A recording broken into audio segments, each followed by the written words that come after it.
दोस्तों, मेरा नाम चंद्रशेखर है और आज के वीडियो में हम बात करने वाले हैं यूरोप के एक बहुत ही खूबसूरत देश की, जिसमें कई बॉलीवुड फिल्मों की शूटिंग हो चुकी है और बहुत सारी इंडियन कंपनीज भी हैं इस देश में।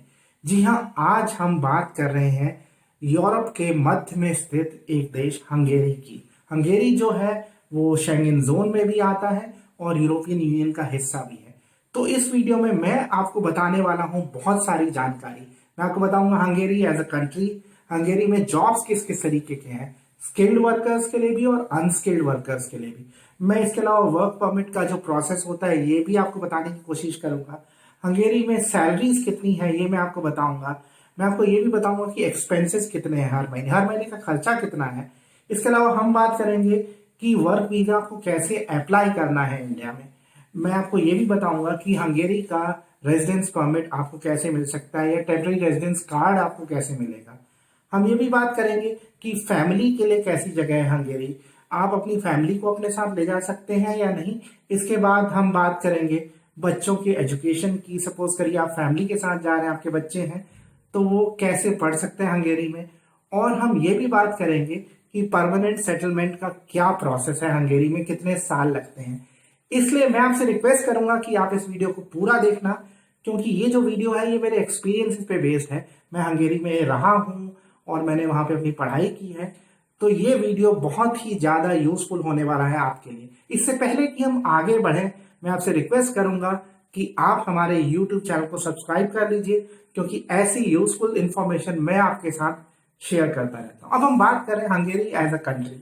हंगेरी जो देश है ये बिल्कुल यूरोप के सेंटर में है। अगर आप यूरोप का मैप देखेंगे तो हंगेरी जो है वो बिल्कुल सेंटर में आता है यूरोप के। ये बहुत ज्यादा एडवांटेजियस है, क्योंकि लोकेशन बहुत इंपॉर्टेंट होती है किसी भी कंट्री की, किसी भी बिजनेस की।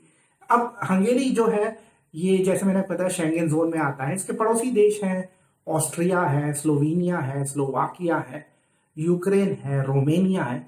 इसके अलावा बहुत सारे देश ऐसे हैं जहां से आप आसानी से, फॉर एग्जांपल हंगरी से जर्मनी जा सकते हैं। दूसरा, हंगेरी जो है वो बिल्कुल चीप फ्लाइट्स का हब भी है। इनफैक्ट आप 2-2.5 घंटे में लंदन पहुंच सकते हैं, पेरिस पहुंच सकते हैं, 3-3.5 घंटे में आप लिस्बन पहुंच सकते हैं जो यूरोप का दूसरा कोना है। तो ये सारे एडवांटेजेस हैं हंगेरी के। कई बॉलीवुड फिल्मों की शूटिंग हो चुकी है हंगेरी में। इनफैक्ट हम में से ज्यादातर लोग बॉलीवुड की फिल्में देखते हैं, तो मैं आपको यहाँ पे कुछ नाम बताना चाहूंगा। हम दिल दे चुके सनम 1999 में ये फिल्म आई थी और इस फिल्म की शूटिंग बुडापेस्ट में हुई है, लेकिन स्टोरी में ये बताया गया कि ये इटली है।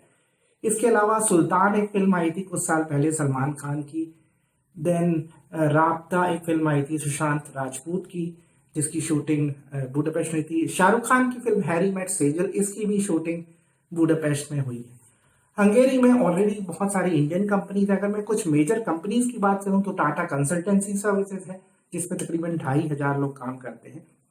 इसके अलावा अपोलो टायर्स है, मदरसन्स है जो ऑटोमोबाइल में है। तो इंडियन इन्वेस्टमेंट जो है वो हंगेरी में $1 बिलियन का है। और हंगेरी जो है इसके कुछ और कल्चरल कनेक्शंस भी हैं। फॉर एग्जांपल एक पेंटर है Amrita Shergil, Indo Hungarian painter, वो बुडापेस्ट में पैदा हुई थी। उनके फादर एक सिख थे और मदर एक हंगेरियन थी। अमृता शेरगिल की जो पेंटिंग्स हैं वो आप नेशनल आर्ट गैलरी दिल्ली में देख सकते हैं। अब इसके अलावा जो पहली टिबेटियन टू इंग्लिश डिक्शनरी थी वो एक हंगेरियन ने लिखी, जिनकी डेथ 19वीं सदी में दार्जिलिंग में हुई। उनका नाम था सैंदोर कोरोशी चोमा। उनका एक मेमोरियल भी है दार्जिलिंग में। तो इंडिया और हंगेरी के कनेक्शंस बहुत स्ट्रांग हैं। इनफैक्ट जो इंडियन कल्चरल सेंटर है इंडियन एम्बेसी के साथ जो है, उसका नाम अमृता शेरगिल कल्चरल सेंटर है। अब हम अगर बात करें हंगेरी में जॉब्स की, देखिए हंगेरी में क्या है कि लेबर शॉर्टेज है।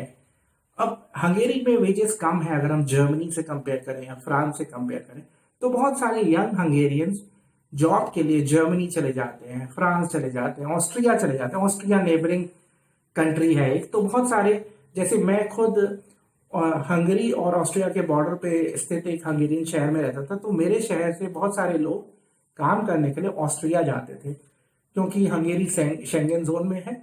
तो हंगेरियंस क्या करते थे, रोज ड्राइव करके ऑस्ट्रिया जाते थे काम करने के लिए। हंगेरी में मैंने आपको बताया लेबर शॉर्टेज है, इसलिए स्किल्ड और अनस्किल्ड वर्कर्स दोनों की जरूरत है। अगर मैं स्किल्ड और अनस्किल्ड वर्कर्स की बात करूं तो एरियाज कौन से हैं जहां पे वर्कर्स की जरूरत है? अगर हम स्किल्ड एरियाज की बात करें तो इंजीनियर्स की जरूरत है, आईटी प्रोफेशनल्स की जरूरत है, ऐसे लोग जो नेचुरल साइंसेज के फील्ड में हैं उनकी जरूरत है, मेडिकल प्रोफेशन में है उनकी जरूरत है। अगर हम बात करते हैं लेबर की तो ऑपरेटर्स की जरूरत है, ऐसे लोग जो असेंबली लाइंस में काम कर सके उनकी जरूरत है, ट्रक ड्राइवर्स की जरूरत है, ट्रक और लॉरी ड्राइवर्स की। इसके अलावा कंस्ट्रक्शन में लोगों की जरूरत है, एग्रीकल्चर में भी वर्कर्स की जरूरत है हंगरी में। इसके अलावा अगर हम आगे बात करें, देखिए होता क्या है, वर्क परमिट का अप्रूवल का process, since Hungary European union में आता है तो किसी भी हंगेरियन कंपनी को अगर इंडिया से या ऐसी कंट्री से जो ईयू का हिस्सा नहीं है, नेबरिंग कंट्री नहीं है, लेबर को हायर करने का प्रोसेस बड़ा लंबा होता है, लेबर या स्किल्ड वर्कर्स को। अब सपोज करिए कंपनी है XYZ, उनको इंडिया से किसी को हायर करना है, उनको सबसे पहले क्या करना पड़ेगा, जो लोकल लेबर ऑफिस है वहां पर एप्लीकेशन लगानी पड़ेगी, उनको ये अप्रूवल लेना पड़ेगा कि इस जॉब के लिए कोई भी हंगेरियन या ईयू नेशनल नहीं अवेलेबल है, इसलिए हम इंडिया से एक इंडिविजुअल को बुलाना चाहते हैं। उनको ये भी दिखाना पड़ेगा कि हमने रिक्रूट करने की कोशिश की, जैसे फॉर एग्जांपल जो एम्प्लॉयमेंट ऑफिस है वो एडवर्टाइजमेंट भी देगा।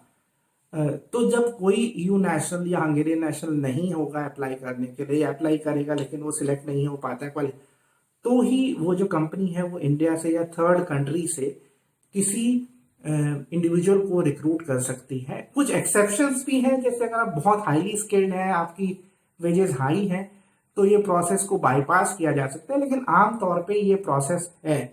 अब जहां तक आप बात करते हैं कि अगर आप हंगेरी में जॉब करना चाहते हैं, जो प्रोसेस टाइम होता है वर्क परमिट का या वर्क वीजा का, वो तकरीबन मैं कहूँगा आप 6-7 महीने का समय लेके चलिए, क्योंकि हंगेरी में अप्रूवल होगा आपका, मतलब लोकल लेबर ऑफिस अप्रूव करेगा, उसके बाद फिर आप यहाँ पे वीजा अप्लाई करेंगे, तो 6-7 महीने लग सकते हैं, और ज्यादा भी लग सकते हैं, थोड़े बहुत कम भी लग सकते हैं, लेकिन आप 6 महीने का समय दिमाग में लेके चलिए।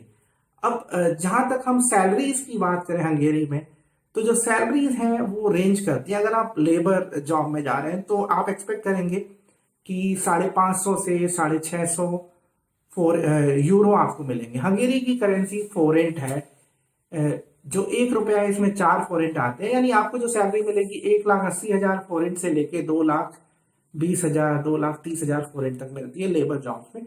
अगर आप स्किल्ड हैं तो 1,500 यूरो, अगर आप सॉफ्टवेयर इंडस्ट्री में है, 3-4 साल का एक्सपीरियंस है, तो आप इतना एक्सपेक्ट कर सकते हैं। 1,500 यूरो या करीब 5.5 लाख फोरेंट, इतने के करीब आप एक्सपेक्ट कर सकते हैं। और एक चीज मैं आपको यहाँ पे बताना चाहूंगा, हंगेरी जो है, यहाँ की भाषा हंगेरियन है, बहुत सारे लोग इंग्लिश भी बोलते हैं। हंगेरियन बहुत ही मुश्किल लैंग्वेज है, और लेकिन आप धीरे धीरे उसको सीख सकते हैं। अब जहां तक मैं बात करता हूँ एक्सपेंसेस की, कि खर्चा कितना आता है। अगर आप लेबर जॉब में जाते हैं, जैसे आप ऑपरेटर हैं किसी फैक्ट्री में, एग्रीकल्चर जॉब में जा रहे हैं, तो कई बार क्या होता है कि जो आपका एम्प्लॉयर है वो आपकी एकोमोडेशन के लिए पे करता है, लेकिन खाना पीना आपका होता है, और कई बार वो नहीं करता है। अब अगर आप सपोज करिए एक डॉर्मेट्री में रह रहे हैं, जहाँ पे एक रूम है जहाँ पे 3 लोग रह रहे हैं या 2 लोग रह रहे हैं, तो आप एक्सपेक्ट करिए, आमतौर पे 2 लोग, तो आप एक्सपेक्ट करिए कि आप करीब 120 से 150 यूरो खर्च करेंगे पर मंथ, आपका जो एकोमोडेशन होगा उस पर। अगर आप इंडिविजुअली रह रहे हैं तो सपोज करिए आप 1 बेडरूम अपार्टमेंट बुडापेस्ट में लेते हैं, तो please expect to pay anything more than और अराउंड 600 यूरोस, यानी करीब 2 लाख फोरेन या ऊपर। अगर आप किसी और शहर में हैं तो करीब 400 यूरो। अगर आप डॉर्मेट्री में हैं बुडापेस्ट में तो कम से कम 200 यूरो, किसी और शहर में है तो 100, 130, 140, 150 यूरो तक लिविंग एक्सपेंसेस वेरी कर सकते हैं। अब हंगेरी जो है वो बहुत ज़्यादा सेफ कंट्री है, और अभी तक कोई ऐसी टेररिज्म की घटनाएं नहीं हुई हैं हंगेरी में, और बहुत सारे लोग अब हंगेरी जा रहे हैं। मैंने आपको ऑलरेडी बता दिया है कि बहुत सारी इंडियन कंपनीज हैं वहाँ पे। उसका रीज़न ये है कि हंगेरी में बहुत सारी मल्टीनेशनल कंपनीज हैं, जर्मन कंपनीज बहुत ज़्यादा हैं, सिंस लेबर शॉर्टेज है अभी। हाँ, एक चीज़ मैं यहाँ पे बताना चाहूँगा, अभी कोविड चल रहा है तो कई लोगों की नौकरियां गई हैं, बट यहाँ पे मैं जनरल आपको इंट्रोडक्शन दे रहा हूँ उस कंट्री के बारे में। और उम्मीद पे दुनिया कायम है, इसलिए हम उम्मीद कर सकते हैं कि स्थिति सुधरेगी। तो हंगेरी में बहुत ज़्यादा जॉब्स हैं। अब यहाँ पे हम आगे बात कर लेते हैं वर्क वीज़ा की। एक बार आपके सारे डॉक्यूमेंट्स हंगेरी से इंडिया आ जाते हैं तो आप हंगेरियन एम्बेसी में दिल्ली में, या अगर आप साउथ इंडिया से हैं, वेस्ट इंडिया से हैं, तो मुंबई में जाके अप्लाई करेंगे। हंगेरी का जो एम्प्लॉयमेंट वीज़ा होता है, या जिसे हम रेजिडेंस परमिट फॉर एम्प्लॉयमेंट बोलते हैं, वो वीएफएस के थ्रू नहीं अप्लाई होता है। आज की डेट में ये सिचुएशन है, हो सकता है आगे चल के वीएफएस के थ्रू अप्लाई हो, लेकिन आज की डेट में आपका जो वीज़ा है वो हंगेरियन कॉन्सुलेट मुंबई या हंगेरियन एम्बेसी दिल्ली के थ्रू अप्लाई होगा। आपका एक छोटा सा इंटरव्यू भी होता है इस प्रोसेस के दौरान। वीज़ा फीस जो है वो करीब 7-8 हज़ार रुपये है, जो आप अपने कार्ड से पे कर सकते हैं जब आप वीज़ा अप्लाई करने के लिए जाएंगे। वीज़ा अप्रूवल में टाइम देखिए महीने से लेके 3 महीने तक लग सकते हैं, इसीलिए मैं कह रहा हूँ कि जो पूरा प्रोसेस है वो तकरीबन 6 महीने का हो सकता है। ज़्यादा भी हो सकता है, थोड़ा सा कम भी हो सकता है, लेकिन 6 महीने का टाइम आप दिमाग में लेके चलिए। अब हम बात करते हैं हंगेरी का रेजिडेंस परमिट। एक बार होता क्या है कि आपके पासपोर्ट में वीज़ा स्टैंप हो जाते हैं तो आप हंगेरी पहुंच जाते हैं, फिर आप लोकल इमिग्रेशन ऑफिस में जाएंगे और आपको वहाँ का टेम्परेरी रेजिडेंस परमिट महीने भर में मिल जाता है। एक प्लास्टिक कार्ड होता है पिंक कलर का, जो आप जिसको हम टेम्परेरी रेजिडेंस परमिट कहते हैं। इसके बेसिस पे आप शेंगन में कहीं पे भी ट्रैवल कर सकते हैं। अब हम आगे बढ़ते हैं कि क्या आपकी फैमिली आपको ज्वाइन कर सकती है। जी हाँ, आपकी फैमिली आपको ज्वाइन कर सकती है, कई बार आपके साथ भी अप्लाई कर सकती है वीज़ा के लिए। इसके लिए ज़रूरी है कि आपके पास सफिशिएंट फंड्स हों, आपके पास रहने की जगह हो, यानी एकोमोडेशन प्रूफ हो, तो आपकी फैमिली आपको ज्वाइन कर सकती है। अब अगर हम बात करते हैं बच्चों की एजुकेशन के बारे में, अगर आप हंगेरी में हैं, आप टेम्परेरी रेजिडेंस परमिट पे हैं या किसी भी तरीके के टेम्परेरी वीज़ा पे हैं, स्टडी वीज़ा पे हैं, तो आपके बच्चे हंगेरियन फ्री एजुकेशन का लाभ उठा सकते हैं। बेसिकली हंगेरी में स्कूलों की फीस नहीं है, आपको सिर्फ किताबों का खर्चा देना पड़ता है, जो शुरू में साल का 5-7 हज़ार रुपये होता है, और बच्चे फ्री में स्कूल्स में पढ़ सकते हैं। ये बहुत बड़ा फ़ायदा है। हाँ, हंगेरियन सीखनी पड़ेगी, तो अगर आपका प्लान है हंगेरी में लॉन्ग टर्म रहने का, तो मैं रिकमेंड करूँगा हंगेरियन सीखना शुरू करें। अब परमानेंट सेटलमेंट की हम बात करते हैं, तो हंगेरी में जो वेबसाइट है, ऑफिशियल वेबसाइट, वो है bmbah.hu। मैं रिपीट करूँगा, bmbah.hu।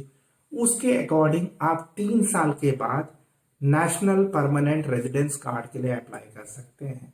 मैं रिपीट करूंगा, bmbah.hu जो हंगेरियन इमिग्रेशन की ऑफिशियल वेबसाइट है, उसके अनुसार आप 3 साल के बाद नेशनल परमानेंट रेजिडेंस के लिए अप्लाई कर सकते हैं, जो एक बहुत अच्छी चीज़ है, खासकर ऐसे लोगों के लिए जो पीआर देख रहे हैं। और मैंने आपको बताया कि मैं खुद रहा हूँ हंगेरी में, तो बहुत अच्छा ऑप्शन है। मैं आपसे कहूँगा कि आप इसे कंसीडर करिए, थोड़ी सी रिसर्च कर लीजिए। अगर आपके कोई और भी सवाल है हंगेरी के बारे में, वर्क परमिट के बारे में, जॉब्स के बारे में, पीआर के बारे में, तो आप यहाँ पे कमेंट करके पूछ सकते हैं। मैं कोशिश करूँगा कि मैं आपके सवालों के जवाब दे सकूँ। मैं बेसिकली लॉयर नहीं हूँ, और मैं यहाँ पे आपको सिर्फ इंफॉर्मेशन दे रहा हूँ। और मैं आपको हमेशा रिकमेंड करता हूँ कि आप ऑफिशियल वेबसाइट्स पे जाइए, लेटेस्ट इंफॉर्मेशन को चेक करिए, और हाँ, आप अपने सवाल हमेशा मुझसे पूछ सकते हैं।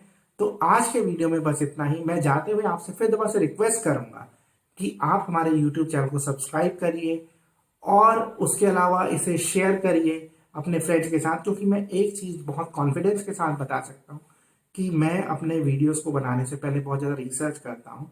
और सिंस मैं खुद बहुत सारी कंट्रीज़ में रहा हूँ, यूएस में, यूके में, और मैंने यूरोप में भी, हंगेरी में खासकर, और पूरे यूरोप ट्रैवल किया है, अफ्रीका ट्रैवल किया है, तो सब कुछ मेरे एक्सपीरियंस पे बेस्ड है और रिसर्च पे बेस्ड है। आज के वीडियो में इतना ही। वीडियो देखने के लिए आपका बहुत बहुत धन्यवाद।